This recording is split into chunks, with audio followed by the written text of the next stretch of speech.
Obrigado por você estar aqui. Você é uma pessoa abençoada por Deus. Em um mundo cada dia mais turbulento, é importante que esta mensagem chegue a mais pessoas. E você pode nos ajudar com isso. Inscreva-se no canal e compartilhe em seus grupos. E não se esqueça, deixe seu like e seu comentário. Gratidão. Testemunhos Seletos, volume 3. Capítulo 46. Unidade com Cristo em Deus.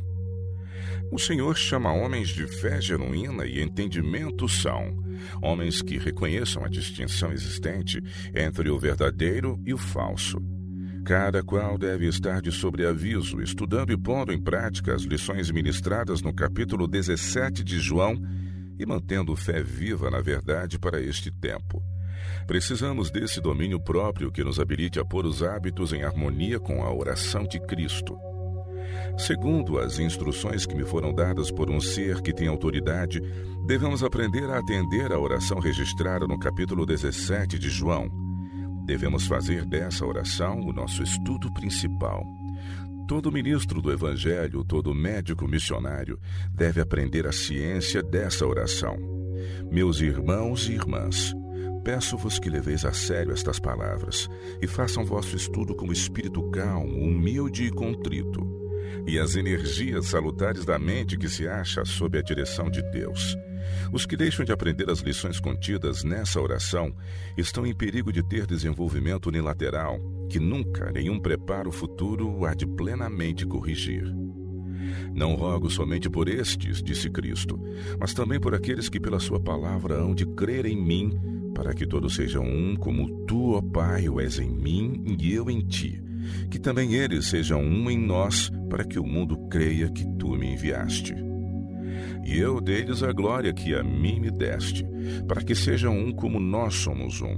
Eu neles e tu em mim, para que eles sejam perfeitos em unidade, e para que o mundo conheça que tu me enviaste a mim e que os tens amado a eles como me tens amado a mim. Pai, aqueles que me deste, quero que onde estiver também eles estejam comigo, para que vejam a minha glória que me deste, porque tu me has amado antes da fundação do mundo. Pai justo, o mundo não te conheceu, mas eu te conheci, e estes conheceram que tu me enviaste a mim. E eu lhes fiz conhecer o teu nome, e lhe o farei conhecer mais, para que o amor com que me tens amado esteja neles, e eu neles esteja. João 17, versos de 20 a 26. É propósito de Deus que seus filhos se identifiquem em unidade.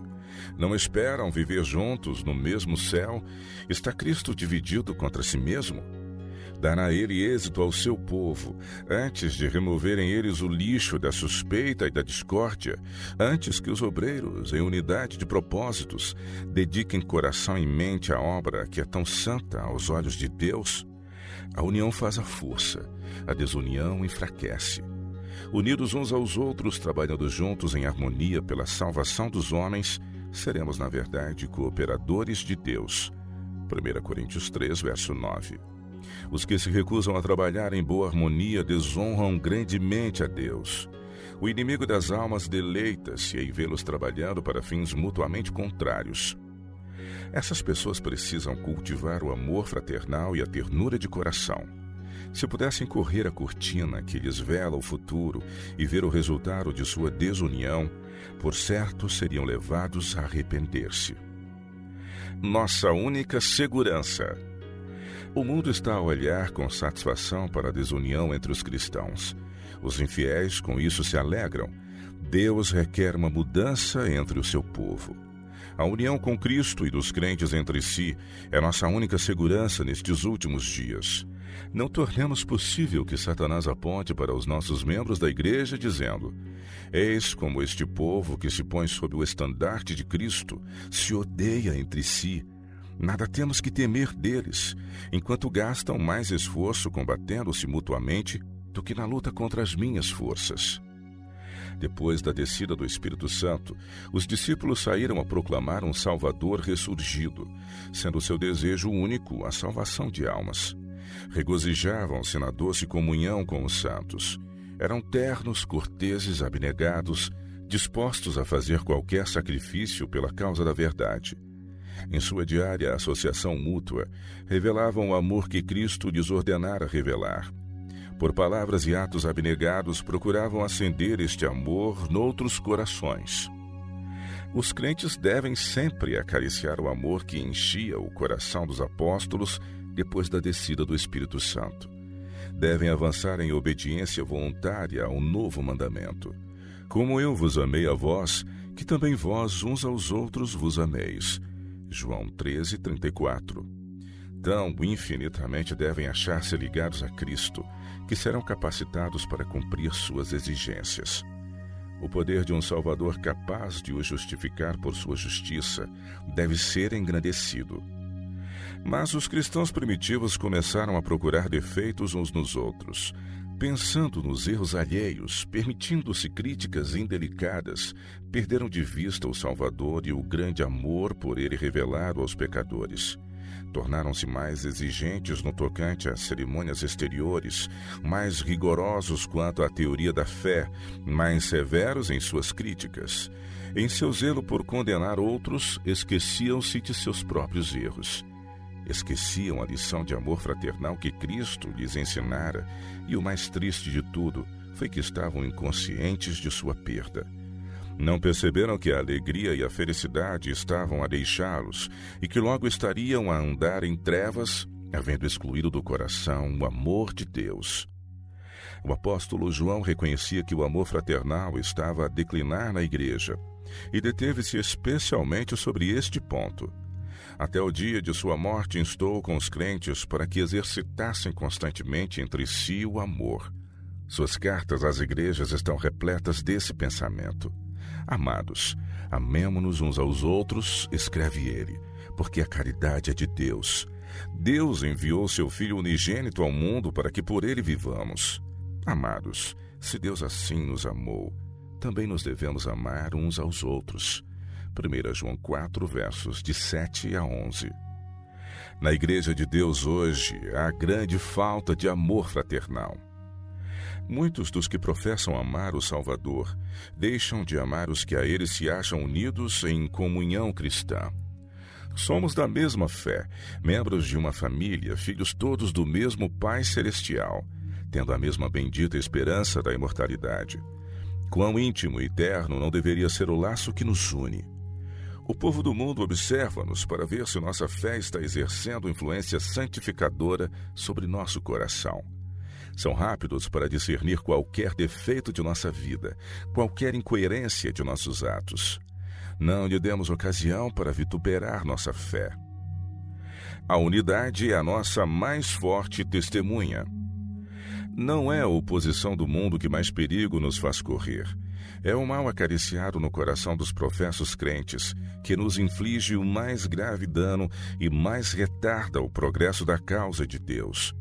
Não há meio mais seguro de enfraquecer nossa espiritualidade do que a inveja e a suspeita mútuas, cheias de censuras e desconfianças. Essa não é a sabedoria que vem do alto, mas é terrena, animal e diabólica. Porque onde há inveja e espírito faccioso, aí há perturbação e toda a obra perversa. Mas a sabedoria que do alto vem é primeiramente pura, depois pacífica, moderada, tratável, cheia de misericórdia e de bons frutos, sem parcialidade e sem hipocrisia. Tiago 3, versos de 15 a 17. A harmonia e a união que existem entre homens de disposições várias constituem o mais forte testemunho que se possa dar de que Deus enviou seu Filho ao mundo para salvar os pecadores. É nosso privilégio dar este testemunho. Mas, para isso fazer, precisamos colocar-nos sob a ordem de Cristo. Nosso caráter tem que ser moldado de conformidade com o caráter dele. Nossa vontade tem que ser rendida à sua. Então, trabalharemos juntos sem um pensamento de colisão. Pequeninas divergências acariciadas levam a ações que destroem a comunhão cristã. Não permitamos ao inimigo alcançar assim vantagem sobre nós. Continuemos aproximando-nos mais de Deus e uns dos outros. Então seremos como árvores de justiça, plantadas pelo Senhor e regadas pelo rio da vida. E quão frutíferos não seremos! Não disse porventura Cristo: nisto é glorificado meu Pai, que deis muito fruto?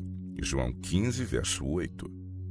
O coração do Salvador está posto em seus seguidores que cumprem o propósito de Deus em toda a sua altura e profundidade. Devem eles ser um nele, embora se achem espalhados por todo o mundo. Mas Deus não os pode fazer um em Cristo a menos que estejam dispostos a renunciar à sua vontade pela vontade dele. Quando o povo de Deus crer plenamente na oração de Cristo, quando praticarem na vida diária as instruções contidas na mesma, ver-se-á em nossas fileiras unidade de ação. Irmão achar-se-á ligado a irmão pelos laços áureos do amor de Cristo. O Espírito de Deus unicamente é que pode efetuar esta unidade. Aquele que se santificou a si mesmo pode santificar também seus discípulos. A ele unidos, achar-se-ão também unidos entre si mesmos na mais santa fé. Quando buscarmos esta unidade com o empenho que Deus deseja empreguemos, ela nos virá.